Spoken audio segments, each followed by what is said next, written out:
ಸುಳ್ಳು ಭರವಸೆಗಳನ್ನ ನೀಡುತ್ತಿರುವ ರಾಜ್ಯ ಸರ್ಕಾರದ ವಿರುದ್ಧ ರೈತರ ಮನವಿ. ಸಂಯುಕ್ತ ಹೋರಾಟ ಕರ್ನಾಟಕ ರೈತ ವಿರೋಧಿ ಕೃಷಿ ಕಾಯ್ದೆಯನ್ನ ವಾಪಸ್ಸು ಪಡೆಯುವುದಾಗಿ ಪ್ರಣಾಳಿಕೆಯಲ್ಲಿ ಹೇಳಿ ಮತ್ತು ಲಿಖಿತ ಭರವಸೆಯನ್ನ ಸಹ ಕೊಟ್ಟು ಮಾತಿಗೆ ತಪ್ಪಿದ ಮಾನ್ಯ ಮುಖ್ಯಮಂತ್ರಿ ಸಿದ್ದರಾಮಯ್ಯ ಈ ಸರ್ಕಾರವನ್ನ ವಿರೋಧಿಸಿ ರಾಜ್ಯದಾದ್ಯಂತ ಎಲ್ಲಾ ಜಿಲ್ಲಾ ಮತ್ತು ತಾಲೂಕು ಕೇಂದ್ರಗಳಲ್ಲಿ ಪ್ರತಿಭಟನೆಯನ್ನ ಮಾಡಲಾಯಿತು. ಸಾಂಕೇತಿಕವಾಗಿ ಪ್ರತಿಭಟನೆಯನ್ನ ಮಾಡಿ ತಹಸೀಲ್ದಾರ್ ಅವರಿಗೆ ಕಾಂಗ್ರೆಸ್ ಸರ್ಕಾರದ ವಿರುದ್ಧ ಮನವಿ ಪತ್ರವನ್ನ ಸಲ್ಲಿಸಲಾಯಿತು.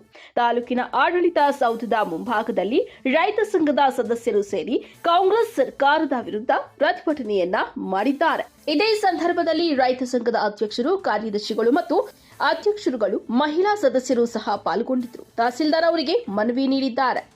ಇದೇ ಸಂದರ್ಭದಲ್ಲಿ ರೈತ ಸಂಘದ ಅಧ್ಯಕ್ಷರು, ಕಾರ್ಯದರ್ಶಿಗಳು ಮತ್ತು ಸದಸ್ಯರುಗಳು, ಮಹಿಳಾ ಸದಸ್ಯರುಗಳು ಎಲ್ಲರೂ ಸೇರಿ ತಹಸೀಲ್ದಾರ್ ಅವರಿಗೆ ಮನವಿ ಪತ್ರವನ್ನ ನೀಡಿದ್ದಾರೆ.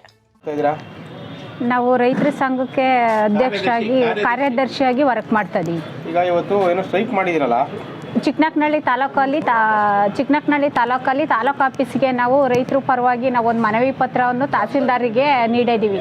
ನಾವು ರೈತರಿಗೆ 3 ಬೇಡಿಕೆಗಳನ್ನು ಸಿದ್ದರಾಮಯ್ಯ ಅವರು ರಾಜ್ಯ ಸರ್ಕಾರದಿಂದ ನಾವು ರಾಜಕೀಯಕ್ಕೆ ಬಂದ ಮೇಲೆ ರೈತರು ನೆರವೇರಿಸ್ತೀವಿ ನಾವು ಇಷ್ಟು 3 ಬೇಡಿಕೆಗಳನ್ನು ಅಂತೇಳಿ ಅವರು ಭರವಸೆ ಕೊಟ್ಟಿದ್ರು. ಭರವಸೆ ಕೊಟ್ಟರು ಕೂಡ ರೈತರಿಗೆ ಯಾವುದೇ ಕಾರಣಕ್ಕೂ ಅವರಿಗೆ ಯಾವುದೇ ಸೌಲಭ್ಯಗಳು ಸಿಗ್ತಿಲ್ಲ. ಅವ್ರು ಹೇಳ್ದಂತೆ ಖಾಸಗಿ ಕರೆಂಟು ಇದು ಮತ್ತು ಸೌಲಭ್ಯ ಅದು ಸಿಗ್ತಿಲ್ಲ. ಮತ್ತು ಬೆಳೆ ಪರಿಹಾರದ ಅರ್ಧ ದುಡ್ಡು ಹಾಕ್ತಿದ್ದಾರೆ, ಅದು ರೈತರಿಗೆ ಸರಿಯಾದ ಕಾಲಕ್ಕೆ ಇದು ಸಿಗ್ತಿಲ್ಲ. ಕೆಲವು ಖಾತೆಗಳು ಅವು ಇವು ಆಗಿರೋರ್ಗಂತವ್ರಿಗೆ ಸರಿಯಾದ ಸುತ್ತು ವ್ಯವಸ್ಥೆಗಳು ಅವ್ರಿಗೆ ಯಾವುದು ಬಂದು ತಲುಪ್ತಿಲ್ಲ ಅವರಿಗೆ ಪರಿಹಾರದಲ್ಲಿ. ಆಮೇಲೆ ಬೆಳೆದಂಥ ರೈತರಿಗೆ ಬೆಳೆಗಳು ಮಾರ್ಕೆಟಲ್ಲಿ ಆಗಿರ್ಬೋದು, ಯಾವುದೇ ಇದರಲ್ಲಾಗಲಿ ತಿನ್ನೋರಿಗೆ 3ನೇರಿಗೆ ಲಾಭ ಆಯ್ತಾ ಇದ್ರಲ್ಲಿ ಹೊರತು ಬೆಳೆದಂಥ ರೈತರಿಗೆ ಶ್ರಮಪಟ್ಟು ಬೆಳೆದವ್ರಿಗೆ ಇದರಲ್ಲಿ ಯಾವುದೇ ಇದಿಲ್ಲ. ಆ ಥರ ಯಾವುದೂ ಒಂದು ನೆರವೇರ್ಸೋಕ್ಕಾಗ್ತಿಲ್ಲ ನಮ್ಮ ರೈತರಿಗೆ. ರೈತರು ನಾವೆಲ್ಲ ನಾಡೆಲ್ಲ ದುಡಿದ್ರೆ ನಾವು ಅನ್ನ ಎಲ್ಲರಿಗೂ ಕುಂತವ್ರಿಗೆ ನಿಂತವ್ರಿಗೆಲ್ಲ ರೈತ ದುಡ್ದು ಎಲ್ಲರಿಗೂ ಅನ್ನದಾತ ಅವನು ಅಂತ ನೇರವಾಗಿ ಎಲ್ಲದರಲ್ಲೂ ನಮಗೆ ಅವಕಾಶ ಸಿಗಬೇಕು. ನಮಗೆ ಯಾವುದೇ ಸರ್ಕಾರ ಬರಲಿ, ರಾಜ್ಯ ಸರ್ಕಾರ ಆಗಿರ್ಬೋದು, ಕೇಂದ್ರ ಸರ್ಕಾರ ಆಗಿರ್ಬೋದು, ರಾಜ್ಯ ಮುಖ್ಯಮಂತ್ರಿ ಸಿದ್ದರಾಮಯ್ಯ ಆಗಿರ್ಬೋದು, ಇನ್ನೊಬ್ಬರೇ ಬರ್ಬೋದು, ನಮಗೆ ಯಾರಾದ್ರೇನು ನಮಗೆ ಸಿಗೋ ಸೌಲಭ್ಯವನ್ನು ನಮಗೆ ನೇರವಾಗಿ ರೈತರಿಗೆ ಮೂಲಕವಾಗಿ ಸವಲತ್ತು ಸಿಕ್ಕಬೇಕು. ನಮಗೆ ಯಾವುದೇ ಇದ್ರಾಗಾರಾಗಲಿ ಅಂಥೇಳಿ ನಾವು ಅವರಿಗೆ ಬೇಡಿಕೆಗಳನ್ನು ಈಡೇರಿಸಿದೆ. ಮುಂದಿನ ದಿನಗಳಲ್ಲಿ ನಮ್ಮ ರೈತರಿಗೆ ಈ ಬೆಳೆಗಳಿಗೆ ನಮಗೆ ಎಲ್ಲದಕ್ಕೂ ಈಗ ನಾವು ನಡೆದಂಥ ಈ 3 ಕಾರ್ಯಕ್ಕೆ ಸಿಕ್ಕಲಿಲ್ಲ ಅಂದರೆ ಮುಂದೆ ನಾವು ಎಲ್ಲ ಕಡೆನೂ ನಾವು ಸ್ಟ್ರೈಕ್ ನಡೆದು ಮತ್ತು ಮುಖ್ಯಮಂತ್ರಿವರೆಗೂ ಹೋಗೋವರೆಗೂ ಸ್ಟ್ರೈಕ್ಗಳನ್ನು ಬೆಂಗಳೂರಿವರೆಗೂ ನಾವು ರೈತರು ಪ್ರತಿಭಟನೆಯನ್ನು ನಡೆಸಬೇಕಾಗಿದೆ ಮುಂದಿನ ದಿನಗಳಲ್ಲಿ. ಇವತ್ತು ನೀವು ರೈತ ಸಂಘದಿಂದ ಒಂದು ಪ್ರತಿಭಟನೆ ಮಾಡಿದ್ದೀರಾ? ಹೌದು. ಸಿದ್ದರಾಮಯ್ಯ ಸರ್ಕಾರ ವಿರುದ್ಧ ಪ್ರತಿಭಟನೆ ಮಾಡಿದ್ದೀರಾ? ಹೌದು. ಏನು ಉದ್ದೇಶ ಏನು ಅಂತ? ಉದ್ದೇಶ ಅಂದರೆ 3 ಕಾಯ್ದೆಗಳನ್ನ ಜಾರಿ ಮಾಡಿಲ್ಲ, ಮಾಡ್ತೀವಿ ಅಂತ ಮಾತು ಕೊಟ್ಟಿದ್ರು, ಭರವಸೆ ಕೊಟ್ಟಿದ್ರು, ಅವ್ರು ಮಾಡಿಲ್ಲ. ಅದರಿಂದ ನಾವು ಮನವಿ ಕೊಟ್ಟು ಬಂದಿದ್ದೀವಿ. ಮನವಿ ಅಂದ್ರೆ ಪ್ರತಿಭಟನೆ ಬರೀ ಮನವಿಗೆ ಅಷ್ಟೇ ಅಥವಾ ಮುಂದೆ ಮುಂದುವರಿತೀರಾ ಅಂತ? ಇಲ್ಲ, ಮುಂದುವರಿತೀವಿ. ಇದು ಮಾಡದೇ ಇದ್ರೆ, ಈಗಲೂ ಮಾಡದೇ ಇದ್ರೆ ಬೇಡಿಕೆಗಳು ಏನೇನು ಅಧ್ಯಕ್ಷ? ಏನೇನಪ್ಪ? ಕೃಷಿ ಕಾಯ್ದೆ ನಿಮ್ಮ ಬೇಡಿಕೆಗಳು ಏನೇನು? ಈಗ ರೈತ ವಿರೋಧಿ 3 ಕೃಷಿ ಕಾಯ್ದೆಗಳನ್ನು ವಾಪಸ್ ಪಡೆಯುತ್ತೇನೆ ಅಂತ ಒಂದು, ಇನ್ನೊಂದು MSPಯನ್ನು ಜಾರಿ ಮಾಡ್ತೀನಿ ಅಂತ ಒಂದು, ಆಮೇಲೆ ವಿದ್ಯುತ್ ಶಕ್ತಿನ ಖಾಸಗೀಕರಣ ಮಾಡೋದಿಲ್ಲ ಅಂತ ಭರವಸೆ ಕೊಟ್ಟಿದ್ದರು. ಅಂದರೆ ಕೇಂದ್ರ ಸರ್ಕಾರದ ಮಾಡಿದ್ದನ್ನೇ ಇವರು ಅನುಸರಿಸಿದ್ದಾರೆ.